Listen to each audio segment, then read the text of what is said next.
Hello everyone, देखिए हम next topic करते हैं हम इलेक्ट्रोमैग्नेटिक स्पेक्ट्रम। देखो इलेक्ट्रोमैग्नेटिक स्पेक्ट्रम होता क्या है, जो रेंज होती है हमारे पास फ्रीक्वेंसीज और वेवलेंथ की, इलेक्ट्रोमैग्नेटिक वेव्स की, अगर उसे हम अरेंज करें एक ऑर्डर में तो वो होती है इलेक्ट्रोमैग्नेटिक स्पेक्ट्रम। समझ गए हो?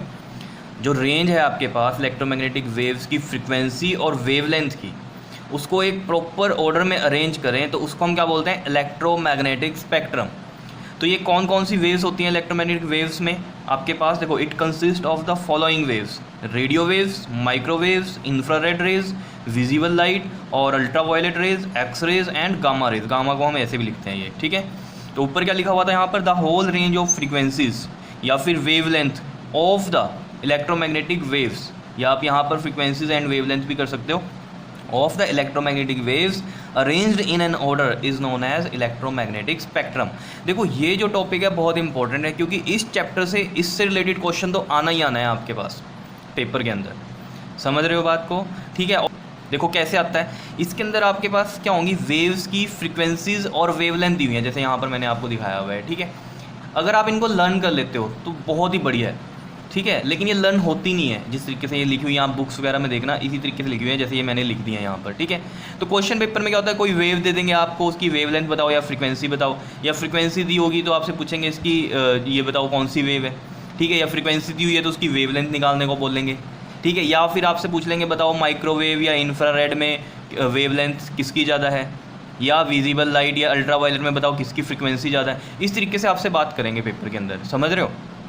और बता रहा हूँ बार बार कि क्वेश्चन आना ही आना है जरूर इससे रिलेटेड, ठीक है। या फिर इसमें एक तरीके से ये भी क्वेश्चन आता है कि यूजेस आपको पता है, ठीक है। यूजेस अभी नेक्स्ट वीडियो में करेंगे हम, ठीक है। तो यूजेस आपको पता है मान लो, ठीक। तो एक यूज़ दे रखा होगा वहाँ पे और आपसे पूछा जाएगा कि बताओ ये कौन सी वेव है, ठीक है ना। इसका जो यूज़ ये हो रहा है, लेकिन ये वेव कौन सी है ये पूछ लेगा, या वेव दी होगी इसका यूज़ पूछ लेगा आपसे, ठीक है। किसी भी तरीके से क्वेश्चन घुमा फिरा के आपसे पूछ सकता है वो, ठीक है। तो देखो जो मैंने आपको अभी बताया कि ये तो हो गया, जैसे वेवलेंथ दी हुई है, फ्रीक्वेंसी दी हुई है, ये एक प्रॉपर ऑर्डर में अरेंज है, ये स्पेक्ट्रम हो गया हमारे पास इसका, ठीक है। लेकिन ये लर्न तो नहीं होता, लर्न नहीं होता तो मैं इसकी ट्रिक बताता हूँ आपको, फिर इस पर आते हैं ज़रा, ठीक है। देखो ये ट्रिक यहाँ पर है, इसको लर्न करने की ट्रिक बता रहा हूँ, क्योंकि अगर ये आपको लर्न है तभी मार्क्स मिलने वाले हैं, सीधी सी बात है, ठीक है ना। तो देखो ये है हमारे पास इसकी एक ट्रिक, कितनी बात क्लियर है या नहीं है, ठीक है। अब ये ट्रिक क्या है, देखो मैं समझाता हूँ आपको। सबसे पहले आपको क्या करना है, 7 बॉक्स बना लेना, क्योंकि ये 7 है आपके पास वेव्स, तो ये 7 बॉक्स बना लेने हैं आपने, ठीक है। 1 2 3 4 5 6 7, और यहाँ इधर से स्टार्ट करना है ये वाला ऑर्डर लिखने का: radio wave, microwave, infrared, visible, UV, X rays और गामा। यूवी मतलब अल्ट्रावायलेट और IR मतलब इंफ्रारेड। समझ गए हो? ठीक है। अब मैं आपको बताता हूँ इसको लर्न करने का एक तरीका। क्या? देखो एक चीज़ आपको ध्यान में रखनी है कि इस केस के अंदर अगर हम बात कर रहे हैं, ठीक है, ये जो मैं एक एरो डाल रहा हूँ ये वाला, ठीक है, वेवलेंथ का डाल रहा हूँ, वेवलेंथ। और ये जो वेवलेंथ है ये इस साइड इस तरीके से अगर हम चलेंगे तो ये किस में होगी, डिक्रीजिंग में होगी। कितनी बात क्लियर है? और इधर एरो ऐसे ही डाल रहा हूँ, ये फ्रीक्वेंसी का एरो डाल रहा हूँ मैं, फ्रीक्वेंसी का, लेकिन ये किस तरह होगी, ये इंक्रीजिंग में होगी। कितनी बात क्लियर है या नहीं है? ये देखो फ्रीक्वेंसी के लिए डाल दिया, ठीक है। ये देखो ऐसा क्यों होता है, आपको फॉर्मूला पता है वेवलेंथ का, लैम्डा का फॉर्मूला होता है C/न्यू, न्यू मतलब फ्रीक्वेंसी यहाँ पर, ठीक है ना। तो देखो लैम्डा वेवलेंथ और न्यू फ्रीक्वेंसी, ये दोनों क्या हैं, इन्वर्सली हैं। लैम्डा ज़्यादा तो फ्रीक्वेंसी कम, और अगर लैम्डा कम तो फ्रीक्वेंसी ज़्यादा। समझ रहे हो इतनी बात? वेवलेंथ और फ्रीक्वेंसी है क्या चीज़, ये आपको पता है। देखो जैसे मैं यहाँ पर एक वेव बनाता हूँ, ये इस तरीके से, ठीक। आपको पता है ये क्या होते हैं, क्रस्ट होते हैं, और ये वाले क्या होते हैं आपके, ट्रफ होते हैं। कितनी बात क्लियर है? तो 1 to 1 चलता है ये, क्रस्ट टू नेक्स्ट क्रस्ट। ये क्या होता है, वेवलेंथ होती है, मतलब जो वेव है उसकी लेंथ होती है आपके पास। क्लियर है इतनी बात? या फिर ट्रफ टू ट्रफ बना लो, ये सब आपको पता है, किया हुआ है आप लोगों ने पहले भी ये क्लासेस में, छोटी क्लासेस में, ठीक है। समझते हो ये चीज़? ठीक, ये होती है वेवलेंथ। और फ्रीक्वेंसी क्या होती है, फ्रीक्वेंसी होती है जैसे मान लो 1 सेकेंड में, ठीक है, कितनी साइकिल्स पास कर रही हैं। जैसे यहाँ 1 सेकंड में मैं कह रहा हूँ 2 साइकिल पास कर रही हैं, ठीक है। और एक ये बना रहा हूँ मैं वेवलेंथ, ये मान लो ये 2 वेव्स थी ना यहाँ पर, ठीक है, और 1 सेकंड का टाइम था, ठीक है। तो यहाँ फ्रीक्वेंसी कितनी हो गई आपकी कि 2 साइकिल्स पास कर रही है, ठीक है। अब अगर 1 सेकंड में ही हम बनाएं और इसमें बना दें हम ये 1 साइकिल, ये 2 साइकिल, ये 3 साइकिल, और ये 4 साइकिल। समझ रहे हो? तो यहाँ फ्रीक्वेंसी ज़्यादा हो गई, 1 सेकंड में यहाँ साइकिल्स ज़्यादा पास कर रही हैं, और यहाँ 1 सेकंड में 2 पास कर रही थी, यहाँ 1 सेकंड में 4 पास कर रही थी, तो फ्रीक्वेंसी इसकी ज़्यादा है, तो ये फ्रीक्वेंसी होगी आपके पास। क्लियर है इतनी बात या नहीं बताओ? तो ये आपको नॉर्मल सी बात समझ में आ रही है कि फ्रीक्वेंसी ज़्यादा होगी तो ऑब्वियस सी बात है लैम्डा छोटा हो जाएगा। देखो ये वाला भी इसका बन रहा है क्रस्ट, और ये वाला क्रस्ट बन रहा है, छोटा सा बन रहा है लैम्डा। और यहाँ फ्रीक्वेंसी क्या है, कम है, और ये देख लो 1 क्रस्ट टू 1 क्रस्ट, ये देखो कितना बड़ा बन रहा है लैम्डा। समझ रहे होंगे अब कहानी को? क्लियर? अब देखो ज़रा मेन कहानी पे आते हैं। ये चीज़ आपको समझ में आ गई कि ये वेवलेंथ इस साइड डिक्रीजिंग में जाएगी और फ्रीक्वेंसी इस साइड इस तरीके से इंक्रीजिंग में जाएंगी। ये इसका मैंने रीज़न भी बता दिया, एक डिक्रीजिंग में क्यों जा रही है, एक इंक्रीजिंग में क्यों जा रही है। क्लियर? अब आपको जो ऑर्डर याद करना है वो बता देता हूँ मैं आपको, ठीक है? यहाँ पर वेवलेंथ याद कर लेना, फ्रीक्वेंसी अपने आप निकल जाएगी। बताता हूँ देखो कैसे। यहाँ पर लिखो आप 10 की पावर 3, यहाँ लिखो 10 की पावर -1 इस पॉइंट पे, और यहाँ पर 10 की पावर -3, ये 10 की पावर 3 है, -1 -3 -7, फिर अगेन -7, और यहाँ पर लिखो -8, और यहाँ लिख दो -10, और यहाँ पर -14। अब ये ऑर्डर याद कर लो कैसे भी, 3 -1 -3 -7 -7 -8 -10 -14 इस तरीके से, या यहाँ से याद कर लो इस तरफ से -14 -10 -8 -7 -7 -3 -1 3। 5-6 बार बोलोगे तो अपने आप ही लर्न हो जाएगा ये ऑर्डर, ठीक है? ये तो हो गया वेवलेंथ का। वेवलेंथ का अगर ये ऑर्डर आपको समझ में आ गया तो फ्रीक्वेंसी मैं आपको बताता हूँ कैसे निकालनी है। देखो ये फॉर्मूला बताया मैंने, लैम्डा इक्वल टू में c बाई म्यू है, ठीक है? फ्रीक्वेंसी निकालनी है तो न्यू इधर ले जाओ और ये c बाई लैम्डा इधर आ जाएगा। समझ लो c क्या है, speed of light. Speed of light सबको पता है कितनी होती है, 3 × 10 की पावर 8, तो मैं सिर्फ यहाँ 10 की पावर 8 लेके चल रहा हूँ, ठीक है? हम 10 की पावर्स में ही बात करेंगे सिर्फ। समझ रहे हो ये चीज़ या नहीं? c की जो वैल्यू होती है ये क्या होती है, 3 × में 10 की पावर 8 होती है। समझ रहे हो? क्लियर?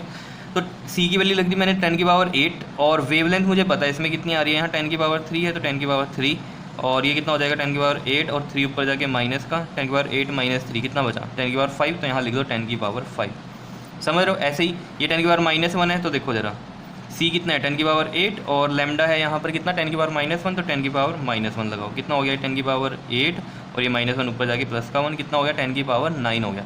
ऐसे ही आप सबको कर लोगे अरेंज, ठीक है? मैं यहाँ डायरेक्ट वैल्यूज़ लिख देता हूँ, आप करके देख लेना, सारी निकल जाएंगी। अगर वेवलेंथ पता है तो आसानी से आप ये ऑर्डर नीचे का फ्रीक्वेंसी का निकाल सकते हो, ठीक है? तो मैं डायरेक्ट लिख देता हूँ 10 की पावर 11, 10 की पावर ये 15 बनेगा, ये 10 की पावर 15 बनेगा, और ये 10 की पावर 16 हो जाएगा यहाँ पर, और ये कितना हो जाएगा 10 की पावर 18, ठीक है? ये लिख दिया मैंने 10 की पावर 18, और ये 10 की पावर आ जाएगा 22।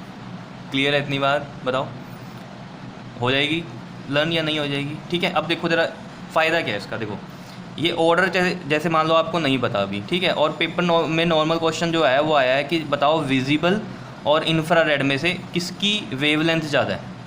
तो वेवलेंथ किसकी ज़्यादा है? देखो ये इस साइड डिक्रीज़ कर रहा है, तो इस साइड डिक्रीज़ कर रहा है तो मतलब ये सबसे कम वाला होगा, और यहाँ पर वेवलेंथ क्या होगी, इसकी सबसे ज़्यादा होगी, ठीक है? फिर उससे कम, फिर उससे कम, फिर उससे कम। तो अगर हम इंफ्रारेड और विजिबल की बात कर रहे हैं, इसमें वेवलेंथ किसकी ज़्यादा है? तो किसकी ज़्यादा है? इंफ्रारेड की, क्योंकि ये इस साइड डिक्रीजिंग में चल रहा है, तो विजिबल की क्या होगी, डिक्रीज़ होगी as compare to this. UV और विजिबल में से पूछ ले तो किसकी ज़्यादा वेवलेंथ है, विजिबल की है, और पूछ ले कम किसकी है तो यूवी की है। समझ रहे हो? या कह दे वो कि सबसे कम बताओ किसकी है वेवलेंथ, तो किसकी है सबसे कम वेवलेंथ, गामा की, और सबसे ज़्यादा किसकी है, रेडियो वेव्स की। इस तरीके से चलता है। अब यही सेम क्वेश्चन अगर फ्रीक्वेंसी के लिए पूछ लेता या नहीं, फ्रीक्वेंसी में कहता वो बताओ इंफ्रारेड और विजिबल में से किसकी फ्रीक्वेंसी ज़्यादा है। अब ये इस साइड एरो जो चल रहा है ये किस में चल रहा है, इंक्रीजिंग में चल रहा है, तो इसका मतलब विजिबल की फ्रीक्वेंसी ज़्यादा है एज़ कम्पेयर टू इंफ्रारेड। समझ रहे हो कहानी को? ठीक है, क्लियर हो रही हैं चीज़ें? समझ रहे हो? तो अगर फ्रीक्वेंसी की हम बात कर लें कि सब बताओ सबसे ज़्यादा फ्रीक्वेंसी किसकी है, गामा की है, सबसे कम फ्रीक्वेंसी रेडियो की है। क्यों? क्योंकि वेवलेंथ जो थी रेडियो वेव की आपके पास क्या थी बताओ, सबसे ज़्यादा थी। क्या थी? सबसे ज़्यादा, तो फ्रीक्वेंसी उसकी सबसे कम, और वेवलेंथ गामा की क्या थी, सबसे कम थी, तो इसकी फ्रीक्वेंसी क्या होगी, सबसे ज़्यादा होगी। क्या इतनी बात क्लियर हो रही है या नहीं हो रही है बताओ? समझ में आई है कहानी? ठीक, अब देखो इसको यहाँ से वेरीफाई करते हैं इस वाले के साथ, जो मैंने ये लिखा हुआ है, ठीक है? ये लिखा हुआ है किसके हिसाब से, बुक्स के हिसाब से, ठीक है, यहाँ पर, ठीक है? लेकिन अगर आप ये ऑर्डर भी याद कर लेते हो और पेपर में ये भी लिख दोगे सिर्फ, तो कोई दिक्कत नहीं है। देखो कैसे, यहाँ पर अगर मैं एरो और लगाना चाहूँ, देखो किस तरीके से, यहाँ वेवलेंथ मैंने कहा इस साइड क्या हो रही है, डिक्रीज़ हो रही है, तो इसका मतलब अगर एरो इस साइड लगाऊंगा इस तरीके से, तो यहाँ वेवलेंथ क्या हो रही है, वेवलेंथ इंक्रीज़ कर रही है। समझ रहे हो इतनी बात या नहीं बताओ?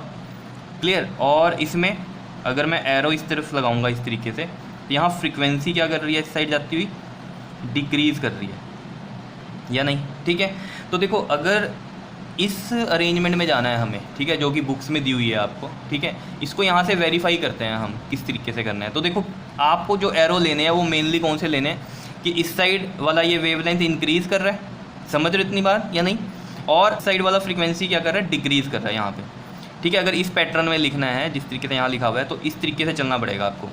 इधर वेवलेंथ इंक्रीज़ वाला एरो ले लो क्योंकि वेवलेंथ डिक्रीज़ वाला इधर है, ठीक है। तो लर्न करने के लिए बता रहा हूँ मैं आपको, इतने ज़्यादा कंफ्यूज ना हो जाना कि इधर डिक्रीज़ हो रहा है इधर ये वाला इंक्रीज़ हो रहा है, ठीक है। मेनली बस बात याद रखो, इस तरीके से यहाँ पर वेवलेंथ इंक्रीज़ कर रही है और इधर से इधर ये फ्रीक्वेंसी क्या कर रही है आपकी, डिक्रीज़ कर रही है, ठीक है। ये वाले एरो मान के चलना, ये वाले एरो, ठीक है, और ये वाले डिक्रीज़ वाले, क्योंकि ये वाले एरो लोगे तो ये वाला पैटर्न चलेगा आपका, समझ रहे हो। सही ये भी है समझने के लिए कि अगर वहाँ नॉर्मल आ जाए कि यूवी बताओ ज़्यादा है या विजिबल ज़्यादा है वेवलेंथ या फ्रीक्वेंसी में, तो कोई दिक्कत नहीं है। ये वाले एरो से भी आप समझ सकते हो कि इधर ये डिक्रीज़ कर रहा है और इस साइड ये आपका इंक्रीज़ कर रहा है। सेम चीज़ मैंने लिख दी कि अगर इस साइड जा रहे हैं हम ऐसे, इसमें ऐसे जा रहे हैं तो फिर क्या होगा, वेवलेंथ इंक्रीज़ करेगी। जैसे मान लो इधर जा रहे हो आप, तो इधर जाने में क्या हो रहा है, रेडियो वेव क्या है सबसे ज़्यादा और गामा रेज क्या है सबसे कम है, यही बात है डिक्रीजिंग में। और अगर ऐसे इंक्रीजिंग में जा रहे हो तब भी वही बात है, रेडियो वेव क्या होगी सबसे ज़्यादा होगी और गामा रेज क्या होगी सबसे कम होगी। तो दोनों तरीके से हम ये चीज़ कर सकते हैं, लेकिन बार बार बोल रहा हूँ ये पैटर्न जो यहाँ पर लिखा हुआ है वो किस तरीके से लिखा हुआ है कि हमने ये वाला एरो लिया है इंक्रीजिंग का इस साइड का, ठीक है, और इस साइड नीचे भी इस साइड, मतलब हम कैसे चल रहे हैं इसमें, लेफ़्ट टू राइट वाले चल रहे हैं, ठीक है। इधर लेफ़्ट टू राइट में फ्रीक्वेंसी डिक्रीज़ होगी और लेफ़्ट टू राइट में वेवलेंथ इंक्रीज़ करेंगी, ये वाले हम एरो लेके चल रहे हैं। देखना अभी समझ में आएगा आपको किस तरीके से मैं आपको बताने की कोशिश कर रहा हूँ। देखो जैसे यहाँ पर है आपके पास, नीचे से चलना है यहाँ, ठीक है। गामा रेज में देख लो, गामा रेज में यहाँ पर कितनी रेंज आ गई है, 10 की पावर -14 टू -10, ठीक है। तो देखो -14 टू -10 यही लिखा हुआ है। आगे के नंबर्स की इतनी ज़्यादा कोई हमें ज़रूरत नहीं है, मेनली ये भी याद रह गए तो बहुत बड़ी बात होगी पेपर के अंदर, ठीक है। समझ रहे हो ना ये चीज़। और देखो किसी को नहीं समझ में आता क्या इंक्रीजिंग क्या डिक्रीजिंग, जब ये चीज़ तो आप लिख ही दोगे पैटर्न में, उसके बाद खुद देख लेना। इस साइड देख लो, ये चीज़ क्या हो रही है, माइनस में चल रही है, बहुत ज़्यादा माइनस में बढ़ती जा रही है। माइनस में वैल्यू बढ़ती है तो वो क्या है, डिक्रीजिंग ऑर्डर होता है। और अगर इधर से आप चलते हुए देख लो तो आप देखो ये माइनस में वैल्यू डिक्रीज़ कर रही है ना, ये देखो वैल्यू। और माइनस में वैल्यू डिक्रीज़ का मतलब क्या होता है, वो वैल्यू ज़्यादा है, समझ रहे हो। ये देखो ये करते करते नेगेटिव में चलते चलते ये पॉजिटिव में आ गई, समझ रहे हो। तो ये इंक्रीजिंग ऑर्डर हो गया, ऐसे भी आप पहचान सकते हो, कोई दिक्कत नहीं। तो चलो गामा रेज की बात कर रहे थे, 10 की पावर -14, तो देखो कितना आ रहा है -10, यही बन रहा है यहाँ पर, क्लियर। और इसकी रेंज देख लो नीचे यहाँ पर, फ्रीक्वेंसी की 10 की पावर 22 से कितना है 18 है, ठीक है। और इस साइड चल रहे हैं देखो फ्रीक्वेंसी डिक्रीज़ कर रही है और वेवलेंथ इस साइड चल रहे हैं तो हम ये इंक्रीज़ कर रही है। देखो ये माइनस में क्या हो रही है, वैल्यूज़ कम हो रही है, तो इसका मतलब क्या होता है इंक्रीजिंग में है, ये चीज़ याद रखना। और इधर प्लस में वैल्यूज़ हैं ये कम होती जा रही है तो हम क्या है फ्रीक्वेंसी डिक्रीजिंग में चल रहे हैं, क्लियर है। तो ये 10 की पावर 22 से 18, तो यहाँ देख लो 10 की पावर 22 से 18 है लिखा हुआ, देख लो 10 की पावर 22 से 18 है, क्लियर है। इतनी कहानी बताओ समझ में आ रही है चीज़ें, ठीक है। तो मैं बार बार बोल रहा हूँ कि अगर ये नंबर भी याद रह गए तो बहुत बड़ी बात है, ठीक है। ये आगे वाले नंबर्स की इतनी ज़रूरत नहीं है याद करने की, ठीक है। उसके बाद देखो एक्स रेज की बात कर लेते हैं। एक्स रेज में देखो क्या हो रहा है, -10 से -8, -10 से -8 है। अब यहाँ कितना है, -13 टू -8 है, ठीक है। अब देखना ये हमने क्यों नहीं किया, यहाँ -13 अगर मैं लिख देता तो नीचे वाला ये अरेंजमेंट ख़राब हो जाता, ये तो -10 तक है, ठीक है। अब देखो इसको ही आप यहाँ चेंज कर सकते हो वैल्यू को, देखो कैसे, जैसे 1 इंटू में 10 की पावर -13 है। अगर देखो मैं इसके पॉइंट शिफ्ट इस तरीके से करूँ, 0 पॉइंट कितना लाना है हमें, ये 10 लेके आना है, ठीक है। तो मतलब 3, तो 0.001 इसको लिखूँ मैं, तो वैसे पता क्या होगा, 10 की पावर -13 ये है, 10 की पावर जो है ना यहाँ प्लस में आ जाएंगी 3। अगर पॉइंट आपका लेफ्ट साइड जाता है ना, जितने पॉइंट जाएगा तो मल्टीप्लाई में 10 की पावर में प्लस में 3 होती है। ये मैंने बहुत बार आपके साथ डिस्कस भी किया है। जैसे 5.2 होता है तो आप क्या करते हो, पॉइंट हटता है वो एक्चुअली में राइट साइड आता है तो नीचे 10 लगाते हो, इसका मतलब क्या होता है पॉइंट हटाया आपने और 10 की पावर -1 माइनस में चलती हैं इधर, तो जितना पॉइंट हटाया, एक पॉइंट हटाया क्योंकि इस साइड चला गया ये, तो -1, ठीक है ना। अगर पॉइंट यहाँ होता और फिर हटाते हम तो नीचे 100 लगता है ये, तो वो 10 की पावर -2। ये चीज़ें तो आपको पता है, ठीक है ना, कि अगर राइट साइड जाता है पॉइंट तो ऑब्वियस है माइनस में चलती है 10 की पावर, लेकिन अगर आप लेफ्ट साइड लेके जाओगे तो ये प्लस में चलती हैं, ठीक है। तो देखो 0.001 इंटू में 10 की पावर -13 और 3 कितना हो गया, 10 की पावर -10 -13 प्लस में 3 कितना हो गया -10, समझ रहे हो। तो उस तरीके से तो ये भी आपकी रेंज लिख सकते हैं, क्योंकि देखो 0.001 ये तो काउंटेबल भी नहीं होगा, समझ रहे हो। इस वजह से हम ये इस तरीके से लिख सकते हैं, कोई गलत नहीं होगा, ठीक है। तो ये हो गया आपके पास कितना, -10 to -8, ये -13 to -8, -13 को मैंने चेंज कर दिया किसमें, -10 में, ये आप समझ रहे हो, ठीक है।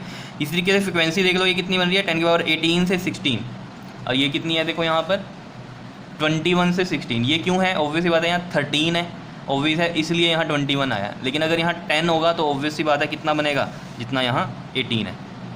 देखो करके दिखा देता हूँ मैं ये वाला आपके लिए। देखो म्यू की जो वैल्यू होती है वो होती है c/λ, c है 10⁸, और यहाँ लैम्डा कितना है, -10, -10 ऊपर जाके +10, कितना हो जाएगा बताओ, 18 नहीं हो जाएगा, 10⁸18, तो यहाँ 18 आ गया। लेकिन अगर इसके अकॉर्डिंग देखें हम, यहाँ ये -13 है और -13 है, तो देखो म्यू इज इक्वल टू में c/λ है, तो c है 10⁸, और लैम्डा है यहाँ 10⁻−13, तो -13, समझ रहे हो, -13 ऊपर जाके क्या हो जाएगा, +13, कितना हो गया ये 10⁻21 आ गया, समझ रहे हो। अगर इसके अकॉर्डिंग लिखना है तो फिर 21 बनेगा, और जैसे मैंने आपको बताया कि -13 को -10 में चेंज किया, फिर उसके अकॉर्डिंग यहाँ भी क्या आ जाएगा आपके पास, जो है 18 आएगा 21 की जगह। क्लियर है इतनी कहानी, समझ रहे होंगे सब बात, ठीक है। उसके बाद देखो यूवी रेज कितनी है, 10⁻8 to -7, -8 से -7 है, ये देखो यहाँ पे, यहाँ कितनी है लेकिन -9 से -7, और वहाँ कितनी बन रही है, -8 से -7, तो -8 है, तो इसे भी -8 लिख सकते हो आप। यहाँ पर देखो कैसे, 6 × में 10⁻−9 है, तो अगर पॉइंट इधर शिफ्ट करेंगे 0.6, 10⁻−9 है ही है, और 10⁻1 प्लस में आएगी यहाँ, क्योंकि पॉइंट लेफ्ट साइड गया है, तो 10⁻, ये कितना आ जाएगा, -8 आ जाएगा। क्या इतनी बात क्लियर है, समझ रहे हो। तो 10⁻−8 to -7 हम यहाँ पर लिख सकते हैं, ठीक है। यहाँ फिर क्या हो जाएगा, 0.6 हो जाएगा, तो ये चीज़ लिखी हुई है हमने यहाँ पर, ठीक है, -8 से -7, और अगर -8 से -7 है तो ऑब्वियस सी बात है ये कितना बन जाएगा आपके पास, 16 to 15, और यहाँ भी कितना है देख लो आपके पास, ये 16 to, इधर कितना आ रहा है देखो, ये आपके पास 14 है। देखो ये वाला 16 to 15 आ रहा है हमारा, इसके अकॉर्डिंग तो आप लिख सकते हो 16 to 15, समझ रहे हो। लेकिन इसके अकॉर्डिंग देखो, यहाँ ये 9 की तो चलो कोई इसकी वजह से तो नहीं 16 लिखा, नॉर्मल 16 लिखा हुआ है, तो वो हमारे अकॉर्डिंग भी 16 ही आ रहा है, ठीक है। यहाँ देखो ये -7 है, और यहाँ कितना आ रहा है, 14 आ रहा है, समझ रहे हो। और जबकि अगर -7 है, देखो 10⁸8 ऊपर होता है और 10⁻−7 नीचे लिखा है, तो ये 10⁻15 बनता है, और यहाँ 14 आ रहा है, तो इसे भी आप चेंज कर सकते हो। देखो कैसे, 8 × में 10⁻14 है, तो 8 को मैं ऐसे लिख सकता हूँ 0.8 × में 10⁻14, और एक 10 आ जाएगा 1 पावर में, तो 10⁻14 प्लस का ये भी 1 प्लस का है, तो 15 आ गया। समझ रहे होंगे बात को, तो लिख सकते हैं हम यहाँ, ठीक है, अपने इसके अकॉर्डिंग भी कि कितना आ जाएगा यूवी रेज में, 16 to 15 आ जाएगा। क्या इतनी बात क्लियर है या नहीं है, बताओ ज़रा, ठीक है। उसके बाद बात कर लेते हैं हम विजिबल की। विजिबल की देखो -7 to -7 है, ये भी -7 to -7 है विजिबल में, ठीक है। और यहाँ पर देखो जो फ्रिक्वेंसी है वो कितनी चल रही है, यहाँ 14 to 14 चल रही है, समझ रहे हो। और हमारी क्या चलनी चाहिए, 15 to 15, तो 15 to 15 भी चल जाएगी। कैसे, अगर यहाँ 0.8 लिखोगे और यहाँ 0.4 लिखोगे तो ये 15 to 15 भी चल जाएगी। क्लियर है कहानी, समझ रहे हो, ठीक। इंफ्रारेड में देख लो कितनी है, -7 -3, और हमारी भी इधर कितनी चल रही है, -7 to -3 ही चल रही है, समझ रहे हो, -7 to -3।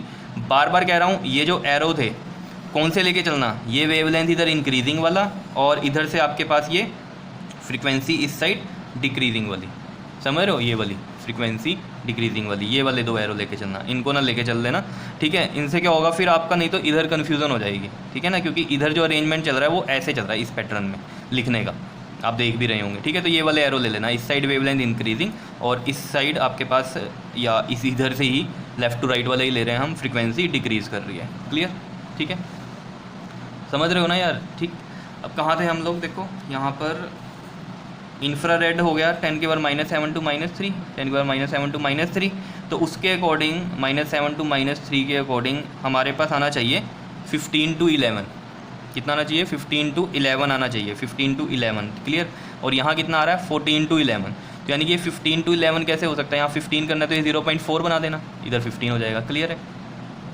माइक्रोवेव की देख लो बात, हमारे पास है -3 to -1, यहाँ भी -3 to -1 ही है, देखो कैसे 0.3 है ना, ये 0.3 है, तो 0.3 को ऐसे लिख सकता हूँ 3/10, और इसको ऐसे लिख सकता हूँ 3 × 10 की पावर -1, समझ रहे हो, इसलिए लिखा है -3 to -1, तो -3 to -1 भी आप ये लिख सकते हो, ठीक है। -3 to -1 है, तो फ्रीक्वेंसी कितनी हो जाएगी आपके पास, 11 to 9, 10 की पावर 11 to 9, वही लिखी हुई है 11 to 9, इसमें तो कोई परेशानी नहीं है, ठीक है।